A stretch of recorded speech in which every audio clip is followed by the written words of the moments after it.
दोस्तों बिहार में जीविका के पदों पर शानदार भर्ती अभी निकाली गई है, जिसमें दो अलग अलग प्रकार के पद है। पहला पद अकाउंटेंट का है और दूसरा पद सीईओ का है। तो इस भर्ती का फॉर्म आपको कैसे भरना है, मैं इस वीडियो में हर एक प्रोसेस को बिल्कुल बारीकी ढंग से बताऊंगा, जिससे आपको कहीं भी किसी भी प्रकार की कोई मिस्टेक या कोई समस्या नहीं होगी। तो आप इस वेबसाइट पर आएंगे तो यहाँ पर भी एडवर्टीजमेंट जो है आपको देखने का ऑप्शन मिलेगा। आप इस पर क्लिक कर नोटिफिकेशन को देख सकते हैं।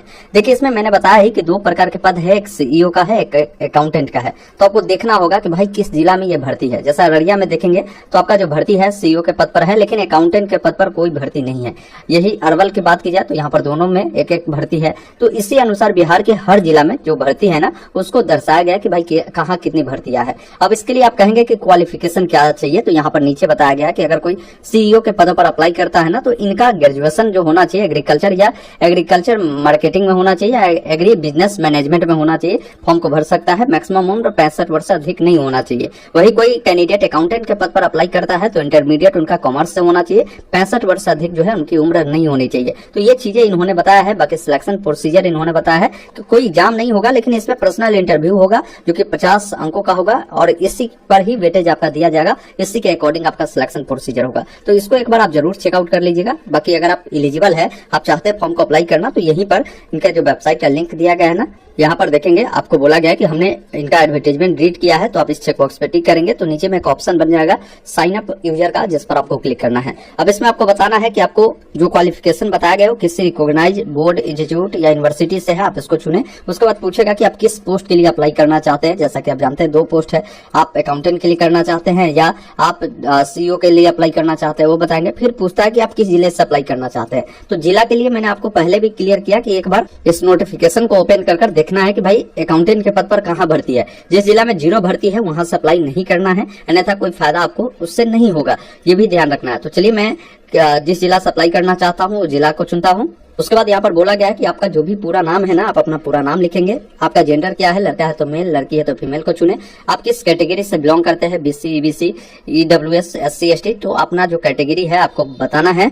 आपको अपना आधार नंबर लिखना है, जो भी आपका ईमेल आईडी है ईमेल आईडी डालना है और अपना मोबाइल नंबर डालकर सेंड ओटीपी वाले विकल्प पर क्लिक करना है। अब आपके एक ईमेल पर भी ओटीपी गया होगा, आपके मोबाइल पर भी ओटीपी गया होगा, उसको फिल कर वेरीफाई ओटीपी पर क्लिक करना है। अब उसके बाद नीचे देखेंगे तो आपको एक पासवर्ड बनाना होगा, जो स्ट्रॉन्ग पासवर्ड बनाना है, जिसमें एबीसीडी का कोई भी बड़ा अक्षर, छोटा अक्षर, सिंबल सबका उपयोग करना है। जैसे मैं एग्जांपल के लिए एक पासवर्ड बनाया हूँ, इससे अकॉर्डिंग आप पासवर्ड को बना सकते हैं। उससे दोबारा से कंफर्म करेंगे और सबमिट वाले विकल्प पर क्लिक करेंगे। सबमिट करते ही आपसे पूछेगा आप श्योर हैं, सबमिट करना चाहते हैं, ओके वाले विकल्प पर क्लिक करें। इस प्रकार देखेंगे आपका जो रजिस्ट्रेशन है कंप्लीट होता है। आपको एक एप्लीकेशन आईडी मिल जाता है, इसको नोट कर रखें। आप ओके वाले विकल्प पर क्लिक करें। लॉगिन करने के लिए एक ऑप्शन मिलता है गो टू लॉगिन पेज, आप इस पर क्लिक करेंगे तो इस वेबसाइट पर आएंगे। यहाँ पर जो अभी एप्लीकेशन आईडी मिले हैं उससे डालें, जो पासवर्ड अभी सेट किया है उससे डालें, लॉगिन वाले विकल्प पर क्लिक करें। उसके बाद यहाँ पर देखेंगे आपके सामने डैशबोर्ड आएगा, एक ऑप्शन मिलता है अप्लाई ऑनलाइन का, जिस पर क्लिक करना है। यहाँ पर टोटल जो है 5 स्टेप में फॉर्म को भरना है। अभी आपका पर्सनल डिटेल देखने को मिलता है, जो जानकारी अभी आपने भरा था। बाकी कुछ जानकारी भरनी है, जैसे पिताजी का नाम लिखना है, आपका डेट ऑफ बर्थ जो भी होगा ना, कैलेंडर मिलता है। सबसे पहले आपकी जो भी साल हो आप यहाँ से बढ़ा घटा सकते हैं, जो भी महीना हो और जो भी डेट हो उसको इस अकॉर्डिंग चेंज करेंगे तो बताएगा कितना साल, कितना महीना, कितने दिन हो रहा है आपका। अब आपके बॉडी में कोई ऐसा निशान हो जो कटा का हो, जला का हो, वो निशान के बारे में बताएंगे। नहीं है तो नो मार्क भी आप लिख सकते हैं। नीचे जब आप आएंगे तो यहाँ पर पूछ रहा है कि अभी जीविका में अगर आप वर्क कर रहे हैं तो आप एस करें, नहीं तो आपको नो वाले विकल्प पर आपको क्लिक करना है।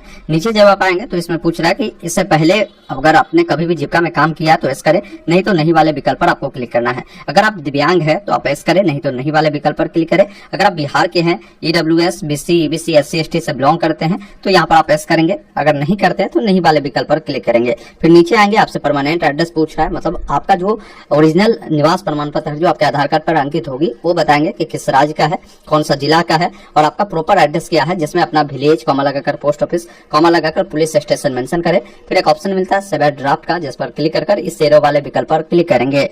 उसके बाद देखेंगे आपका जो है 40% डिटेल कंप्लीट होता है। अब क्वालिफिकेशन में आते हैं। जैसे मान लीजिए मैंने अकाउंटेंट के लिए अप्लाई किया तो यहाँ पर बता रहा है कि आपका जो क्वालिफिकेशन है वो इंटरमीडिएट जो है कॉमर्स में होनी चाहिए, वो देखने को मिल रहा है। अब यहाँ पर जो भी आपने पास आउट किया है ना, जो मार्कशीट पर देखेंगे तो आपका साल, महीना, डेट लिखा होता है कि कब आपका मार्कशीट जो है इशू किया गया है, वो डेट आपको बताना है। उसके बाद यहाँ पर आपको बताना है कि जो आपने इंटरमीडिएट किया है किस कॉलेज से किया है उसका नाम लिख दीजिएगा।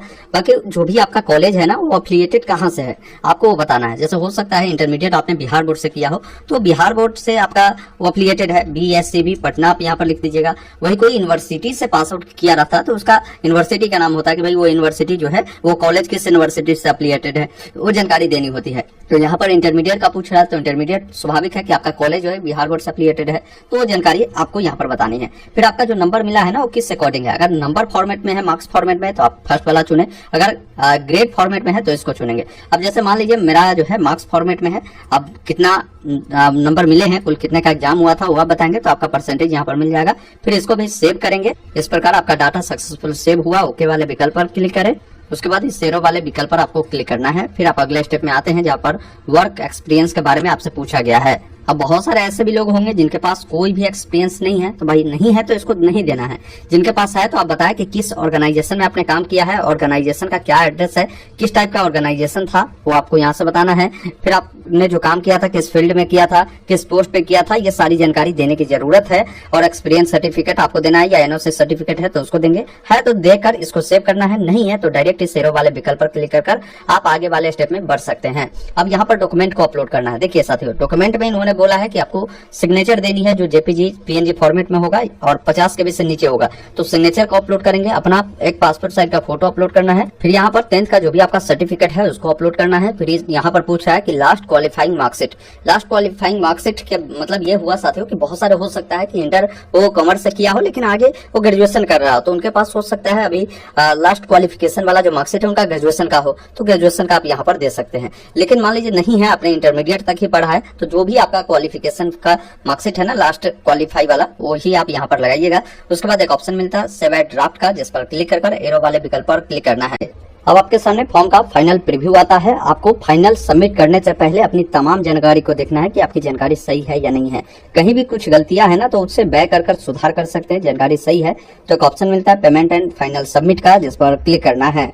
फिर यहाँ पर ओके वाले विकल्प पर आपको क्लिक करना है। अब आपका पेमेंट जो भी लगेगा वो पेमेंट देखने को मिलता है। एक ऑप्शन मिलता है गो टू पेमेंट गेटवे, जिस पर आपको क्लिक करना है। पेमेंट आप कैसे करना चाहते हैं, debit card, credit card, net banking, उससे चुनेंगे। जैसे मान लीजिए हमें डेबिट कार्ड से करना है तो यहाँ से आपका रुपये डेबिट कार्ड है या अदर है उसको सेलेक्ट कर ले।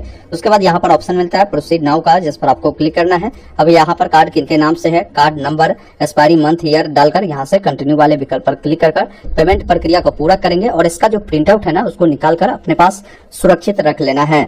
उसके बाद आगे क्या है कि जब आपका सिलेक्शन प्रोसीजर होगा ना तो यहीं पर शो शॉर्टलिस्टेड स्टेटस में आपको पता चल जाएगा कि आप इसमें शॉर्टलिस्टेड हुए हैं या नहीं हुए। फिर आपको इंटरव्यू के लिए भी हो सकता है कॉल मैसेज आए या इसी डैशबोर्ड पर आपको इसकी जानकारी आपको देखने को मिले। तो समय समय पर आपको लॉगिन कर भी चेक करना है और इस वेबसाइट को विजिट करते रहना है, या कोई अपडेट आता है तो मैं उसका अपडेट भी आपको उपलब्ध करवा दूंगा। बाकी इस वीडियो को आप शेयर अवश्य कर दीजिएगा। कहीं भी कोई डाउट है ना आप कमेंट बॉक्स में हमें अवश्य लिखिएगा। धन्यवाद। जय हिंद।